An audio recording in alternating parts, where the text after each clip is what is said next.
A paz de nosso Senhor e Salvador Jesus Cristo. Um bom dia para todos. Que Deus possa estar reinando na sua vida, no seu coração. Amém? Que seja um dia abençoado, em nome de Jesus. Por que essa live agora? Porque nós estamos em campanha, né? 7 semanas em busca do meu milagre. E ocorreu ontem, que nós fizemos a nossa live ontem, às 21 horas, normalmente. Terminamos a live, eu e a pastora Ana Maria. E quando fomos fechar o vídeo, né, tudo certinho, só íamos colocar o nome, né, a referência daquela live, o Instagram apagou. Apagou completamente. E aí nós não conseguimos recuperar o vídeo. Depois recebemos uma mensagem do site, dizendo que havia tido um problema, né? Uma falha técnica.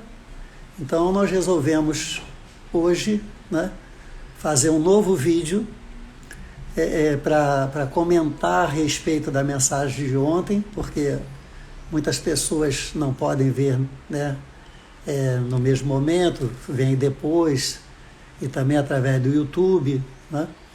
E como é uma campanha, para não ficar sem o vídeo, tá entendendo?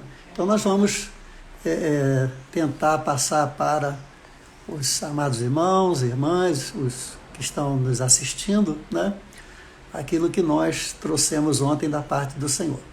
Então nós estamos meditando no texto de Lucas, capítulo 15, a partir do versículo 11, que fala a respeito da parábola do filho pródigo. Tá certo? Então, nós vamos ler aqui, né, Lucas, capítulo 15, a partir do versículo 11. Diz assim: Jesus disse: certo homem tinha 2 filhos. O mais moço dele disse ao pai, o mais moço: Pai, dá-me a parte dos meus bens, da minha herança. E o pai repartiu os bens entre os 2 filhos. Ou seja, os 2 filhos receberam a herança. Por que eu estou falando isso? Porque lá na frente, né, essa parábola conta que o filho mais velho ficou indignado, porque o pai fez festa para o outro filho. Mas olha, ele recebeu todos os bens dele. Ele não ficou na mão, não. O pai foi justo.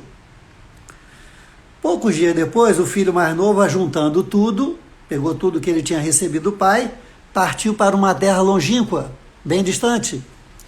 E ali desperdiçou, gastou todos os seus bens, vivendo de forma dissoluta. Ou seja, sem regras, sem regramento, né?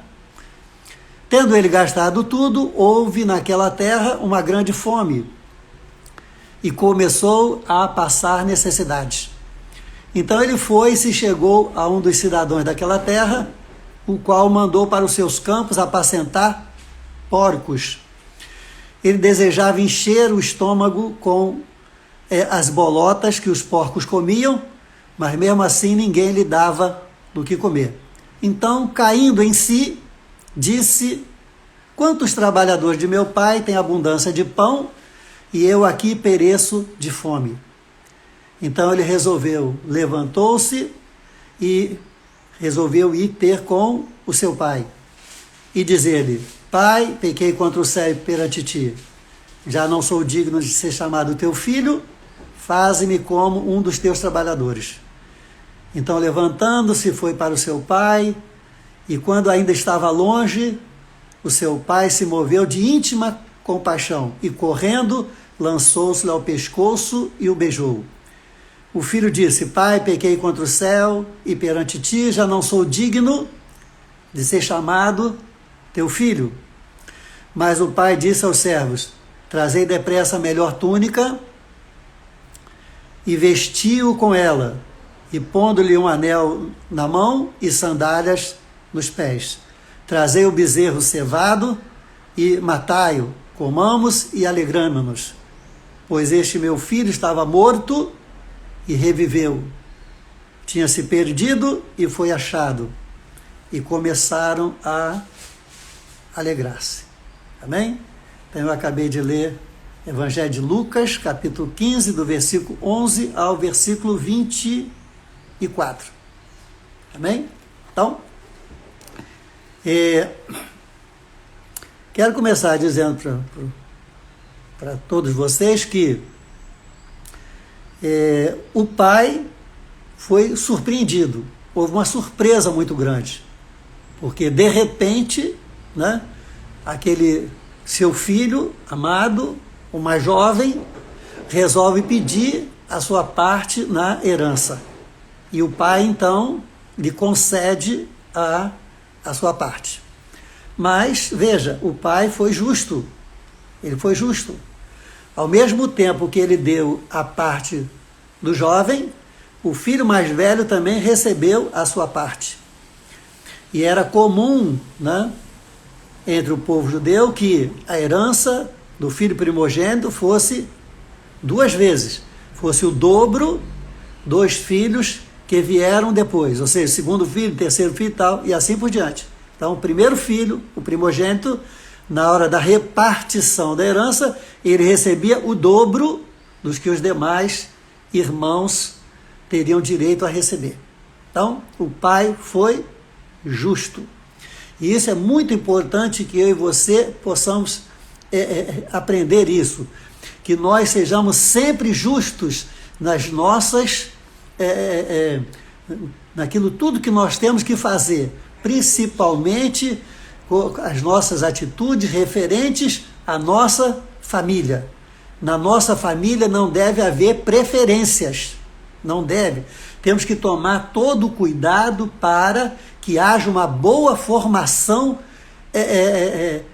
da nossa filiação, dos nossos filhos, entende?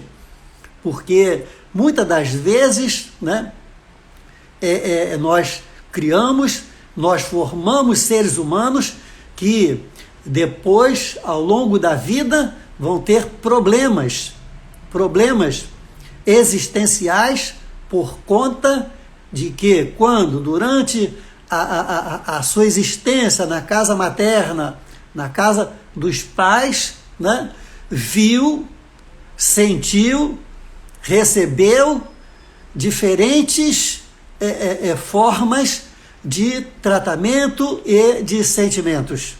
Então, nós temos, como pais, temos que tomar muito cuidado para não permitir que esse tipo de sentimento possa fazer com que as nossas atitudes deixem bem claro que favorecemos mais a um, gostamos mais do outro e assim por diante, mesmo que isso não seja verdadeiro, mas, né, o que importa são as nossas atitudes.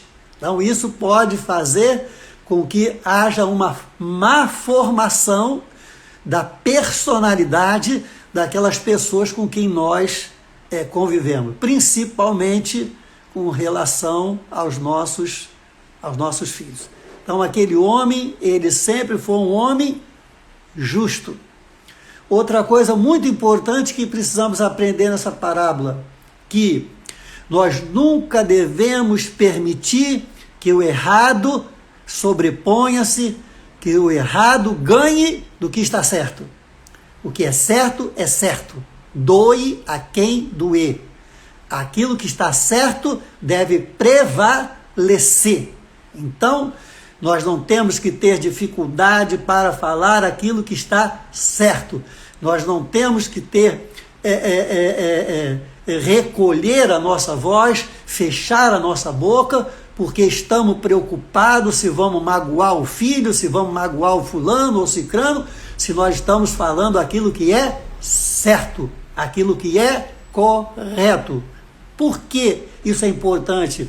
Porque são essas coisas que vão formar e formatar a vida do indivíduo, a vida do ser humano. Vai ser a sua formação, aquilo tudo que ele recebeu, aquilo tudo que ele, vamos dizer assim, angariou durante o seu período de dependência. Então é muito importante isso, que nós não retenhamos aquilo que é certo. Ah, mas porque eu vou magoar, porque não sei o quê, porque o fulano não gosta, por nada.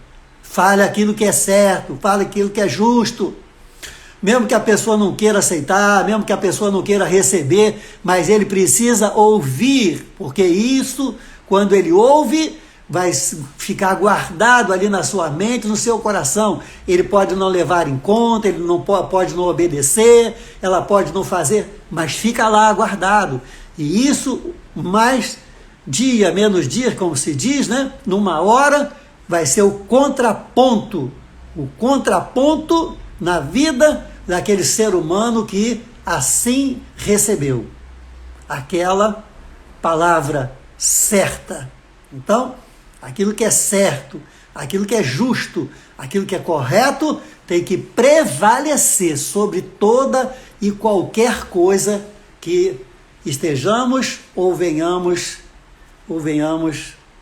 a fazer. Amém? Então, por que eu estou falando isso?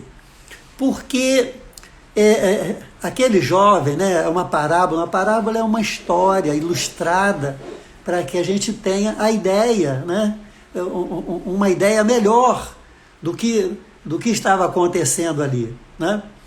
Aquele jovem, ele aprendeu, né, aprendeu muitas coisas ali, mas tem uma hora que a pessoa quer viver a sua própria vida, né? Ela quer viver a sua própria vida, se levanta contra os regramentos, se levanta contra os mandamentos, se levanta contra os pensamentos contrários, né, à sua própria vontade. Então vai viver por conta dos seus desejos. Então ela quer ficar livre, entende isso? E aí vai embora, quer se afastar, né? Não é assim que muitas vezes a pessoa é abençoada, né? Recebe as bênçãos de Deus, recebe a bênção do Pai, recebe a bênção na casa do Pai e de repente larga tudo. Por quê? Porque viu uma luz ali, viu umas cores diferentes, viu alguma coisa que lhe agradasse, né? E aí pega toda a herança que recebeu, todas as bênçãos e se afasta, vai para longe, né? Mas, né, o que é importante nisso tudo é que, durante todo o tempo da sua vida, o pai nunca deixou de ser justo. O pai nunca deixou de fazer as colocações que precisavam serem feitas, magoando ou não. Entende? E aquilo ali, o que? Ficou gravado no coração daquele jovem. Então, quando ele passou pelas dificuldades, quando o bem bom acabou, quando os prazeres e os desejos, né, já não podiam mais ter a sua continuidade por falta, né, né, faltou e tal, né, quando todos os abandonaram, porque quando você está bem, olha, chove amigo, né? Quando você não está, ele desaparece. Quando você tem, né? Agora, quando você não tem, não é assim? Infelizmente, é assim a vida. Mas a Bíblia diz que ele o quê? Ele caiu em si. Ele caiu em si. E por que ele caiu em si? Por que ele caiu em si? Por quê? Tinha um segredo. Tinha um segredo. Por que ele caiu em si? Porque lá atrás, né, estavam todos o quê? Todos os ensinamentos que o seu pai e a sua mãe, muitas das vezes cansativamente, repetidamente, nunca abriram mão de colocar na mente, no coração daqueles jovens, dos seus filhos, né? Porque isso foi a chave. Isso foi a chave do sucesso na vida daquele jovem. Ou seja, ele caiu em si. O que ele caiu em si? Ele parou para refletir. E quando a história da vida dele veio novamente à sua mente, tudo aquilo que ele passou, ele se lembrou de quê? Ele se lembrou da casa do pai. Ele se lembrou do pai. Ele se lembrou de todo o amor que ele teve. Ele se lembrou de todas as bênçãos que ele recebeu. Ele se lembrou de todo o carinho, de toda a proteção, de toda a segurança que nunca lhe faltou na vida. Ele caiu em si. E quando ele caiu em si, ele se lembrou do pai. Ele se lembrou da sua família. Ele se lembrou da sua casa.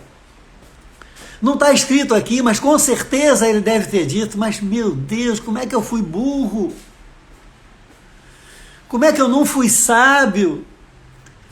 Onde estava a minha inteligência? Como é que eu fui capaz de fazer uma coisa dessa?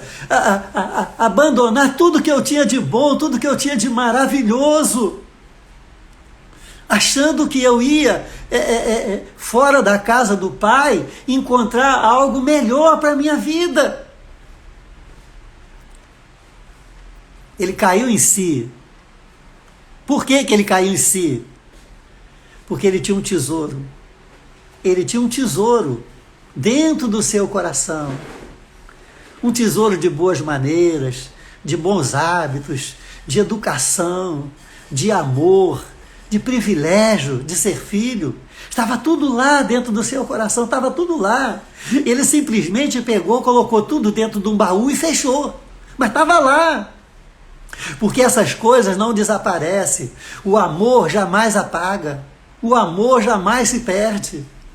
O amor, ele não termina. O amor é para sempre. Entende? Então, apesar dele estar envolvido, apesar dele estar distante, apesar do seu pensamento o levar para longe, querer outras coisas, o tesouro, tudo aquilo que nós falamos por amor, tudo aquilo que nós falamos verdadeiramente por amor, jamais se apaga. E foi isso que, na primeira oportunidade, ele se lembrou de tudo isso. E quando ele se lembrou, ele caiu em si. Ou seja, ele voltou a ter o domínio da sua mente. Ele voltou a ter o domínio do seu coração. E ele disse, meu Deus, como é que eu fui me deixar levar para isso? O que eu fiz da minha vida? Eu tinha tudo e joguei tudo fora. E graças a Deus que aquele jovem, ele se arrepende de tudo que ele fez. E o arrependimento é a entrada da vida. O arrependimento é o elemento crucial. O arrependimento é o momento mágico, é um momento maravilhoso, é um momento esperado pela glória de Deus para cair sobre a nossa vida. É o arrependimento. Porque o pecado faz a separação, mas o arrependimento quebra a muralha, que divide o santo do profano, do puro e do impuro. Cai por terra quando se arrepende. Então, quando ele cai em si, ele está dizendo, eu me arrependo. E quando ele se arrepende, ele começa a se lembrar de tudo que ele passou na sua vida. Vem assim como um filme. E ele vai vendo tudo que ele abriu mão. E ele, ao se arrepender, ele então, ele volta. Ele diz, talvez meu pai não me receba mais como filho, mas pelo menos vou voltar para lá para ser pelo menos o seu empregado. Porque certamente que o pai justo, o pai amoroso, que sempre foi e sempre teve muito cuidado comigo, com certeza ele vai ser um patrão maravilhoso para comigo. E ele volta. E ele volta. E ele diz no seu pensamento: vou chegar lá, vou dizer para o meu pai que eu pequei, que eu estou arrependido e que eu quero voltar, se não como filho, pelo menos como um trabalhador. E olha, o pai, então, né, quando o vê bem distante, né, com certeza o pai estava na lavoura, o pai estava na plantação, o pai estava trabalhando, né, fazendo lá as suas obrigações. A Bíblia diz que o pai larga tudo. E o pai sai o quê? O pai sai correndo. Ele não devia ser mais um jovem, né? Ele não devia ser mais um jovem. Entendeu? Talvez não fosse muito velho, mas também não fosse muito jovem. Mas a Bíblia diz que ele saiu correndo. Ele saiu correndo em direção ao seu filho. E vai, e ali estava o seu filho. Seu filho maltrapilho, seu filho imundo, seu filho sujo, talvez mal cheiroso, mas por dentro de tudo aquilo ali que ele estava vendo, ali estava o seu filho. E ele vai, corre e se lança ao pescoço daquele filho e abraça, o beija, né? E diz para ele: você é meu filho. Haja o que houver, aconteça o que acontecer, você será sempre o meu filho. Aleluia. E talvez você pense: o pastor está trazendo uma mensagem sobre o filho pródigo. Como nós falamos ontem, não. Essa mensagem não é sobre o filho pródigo. A mensagem sobre o filho pródigo você já está acostumado a ouvir. Você já ouviu muitas e muitas outras mensagens. A mensagem que eu estou trazendo para você hoje é a respeito do pai do filho pródigo. O pai. Entende? Esse homem maravilhoso. Esse homem abençoado. Esse homem justo.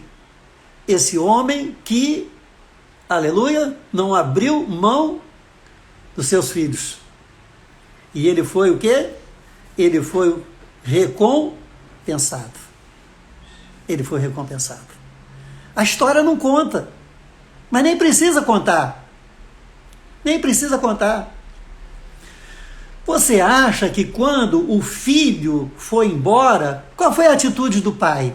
Hein? Qual foi a atitude daquele pai? Você acha que ele se alegrou? Não, ele sempre foi justo. E ele deu a parte. Fez aquilo que o filho queria. Mesmo que não fosse da sua vontade. Mas ele era justo. E aí você acha o quê? Que ele largou para lá? Não. Ele não largou para lá, não. Ele ficou triste. Ele ficou aborrecido. Ele ficou chateado. Porque o filho assim o fez, né? Pegando tudo que ele possuía e foi embora, a sua parte. Mas com certeza a história não conta, mas não precisa contar.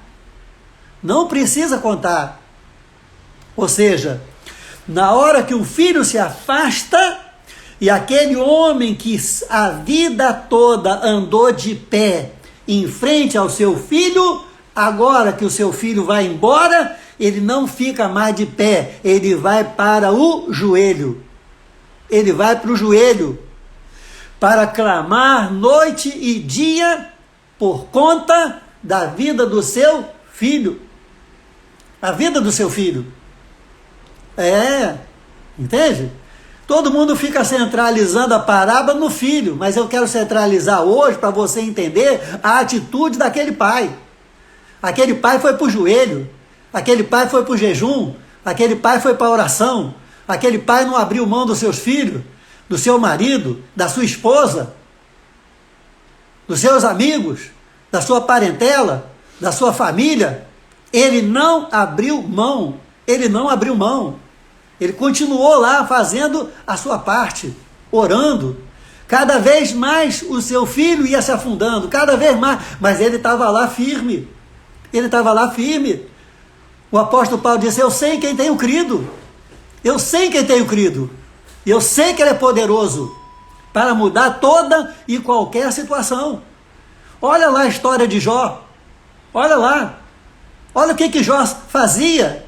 Jó ia diante do Senhor e apresentar o seu holocausto, apresentar suas ofertas. E conforme ele ia apresentar suas ofertas, ele apresentava também pelos seus filhos. Ele apresentava pelos seus filhos. Entende? Era obrigação de cada filho fazer isso, mas ele apresentava. Ele orava ao pai: Senhor, tem misericórdia do meu filho, porque ele pode estar fazendo isso, isso e isso. Tem misericórdia da minha filha, que ela se levantou contra mim, que ela não me atende mais, que ela está rebelde, que ela está não sei o que, não sei o que lá. Tem misericórdia, está aqui a oferta. Se ela por acaso está fazendo alguma coisa errada, Senhor, eu estou pagando aqui por ela aqui. O pai do filho pródigo foi a grande bênção na vida dele. Entende? Por quê? Porque enquanto ele estava lá, o pai não saiu da brecha. O pai não abriu mão da vida do seu filho, mesmo que ele estivesse distante. Aleluia, aleluia. Isso é a prova, que, né, aquele pai nunca deixou de amar o seu filho. Então, quando o seu filho vem, né, ele o quê? Ele sai correndo, se abraça com o filho, abraça, beija, e imediatamente vai mudar aquela situação. Vai mudar aquela situação.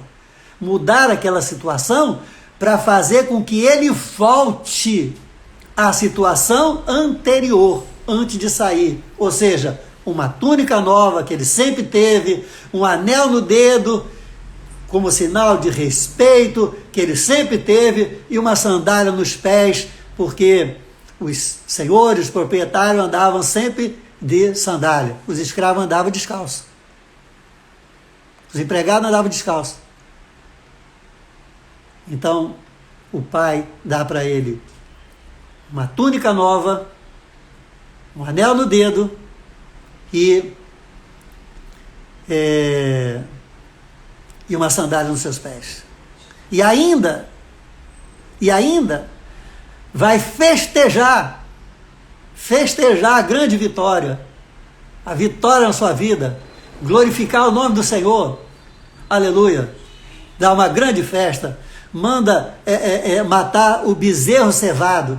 O bezerro cevado era aquele animal que era preparado, era engordado exatamente para uma grande comemoração. Ele era separado, né, e tinha uma alimentação especial, uma alimentação diferente, para que ele pudesse engordar, para que as suas carnes ficassem suculentas, macias. Então, era o melhor de todo o gado, era aquele bezerro, né? O bezerro, aquele boi jovem ainda, né? Então era uma grande deferência. O pai então manda matar o bezerro cevado e diz: hoje é dia de festa.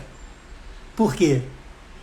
Porque o meu filho estava morto, mas ressuscitou, mas reviveu, mas está vivo, está aqui comigo. O meu filho estava perdido, mas foi achado. Foi achado por Deus, pela sua graça, pela sua misericórdia e pelas sustentações das orações oferecidas a Deus por aquele pai que nunca abriu mão da sua família. Então, meu irmão, minha irmã, você que está me ouvindo, tudo que nós fazemos para o Senhor não é em vão. Seja justo. Faça sempre o que é certo prevalecer. E os ensinamentos corretos de Deus passem de você para a sua família, para todos aqueles que estão ouvindo, participando da sua vida, porque a palavra de Deus não voltará vazia. Que Deus, pois, abençoe você, que Deus, pois, abençoe a sua vida, a vida da sua família, tudo que é teu, em nome de Jesus. Amém. Amém? Louvado seja o nome do Senhor. Então vamos orar a Deus, colocando tudo nas mãos do Senhor. Essa quinta semana que nós estamos aqui, né, de campanha para a honra e para a glória do nome do Senhor. Eterno Deus e Pai Celestial, nós te louvamos e bendizemos o teu santo nome. E queremos te agradecer, ó Deus, por essa oportunidade. Queremos te pedir, Senhor, que tu envies agora uma palavra de poder, uma palavra de vitória sobre a vida de cada um dos teus servos.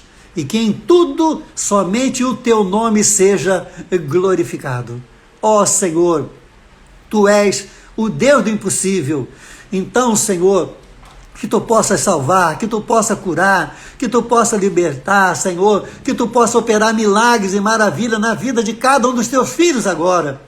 Ó Senhor, que cada um sinta, receba o poder, seja abençoado agora, em nome de Jesus, porque nós não vamos parar de orar, nós não vamos parar de clamar, nós vamos continuar, aleluia, até que Deus derrame da sua bênção sobre a tua vida, meu irmão, sobre a tua vida, minha irmã, sobre todos que estão nos ouvindo hoje e depois. Ó Senhor, que o teu nome seja glorificado. Aleluia. Glórias, glórias, glórias, glórias ao teu nome. Recebe aí o teu milagre, meu irmão. Recebe aí o teu milagre, minha irmã. Você que está me ouvindo, recebe. Não desista. Faça como o pai do filho pródigo. Não abriu mão do seu filho e orou e clamou e buscou a Deus. E Deus lhe deu a vitória. Aquele filho estava morto, mas reviveu. Estava perdido, mas foi achado por Deus através das orações daquele pai que não abriu mão da sua família. Fica conosco, Senhor, oramos em nome de Jesus. Amém. Amém? Que Deus abençoe a todos vocês. Fiquem na paz do Senhor. E até terça-feira, se Deus assim nos permitir, dando continuidade a esse vídeo, a essa campanha. Entre lá depois, né? Dê o seu joinha, né? É joinha? É. Eu não sei. Dê o seu joinha, né? A favor, like, tal, né? Para Deus continuar abençoando. Fiquem na paz. Encerrar agora?